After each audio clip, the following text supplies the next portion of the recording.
Wala mga paps.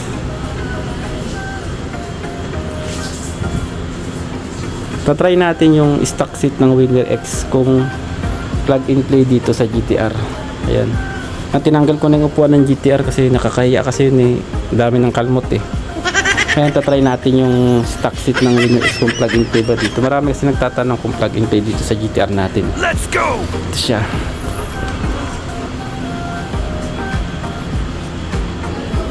Ayan. Niready ko na ito eh. Ayan. Ayan yung stock seat ng GTR na, ng Winner X natin. Lalagyan natin dito kung plug and play. Makikita natin kung plug and play siya. Tingnan natin. Install ko muna. Pause ko muna.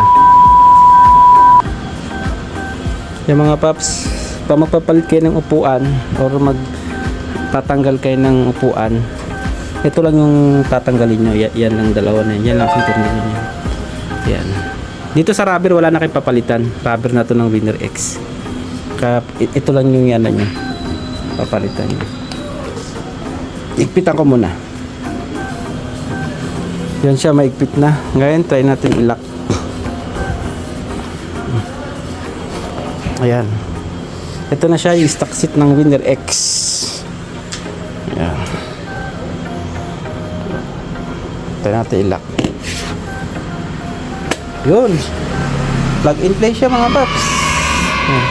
Sa mas maganda to. Mas maganda yung upuan ng Winner X. Yung mas nagkaroon siya ng forma.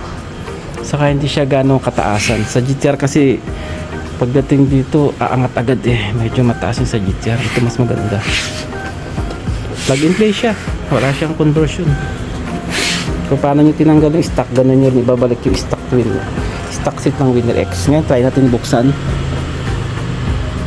Yun, plug and play. Wala siyang problema sa lock. Plug and play. Yan.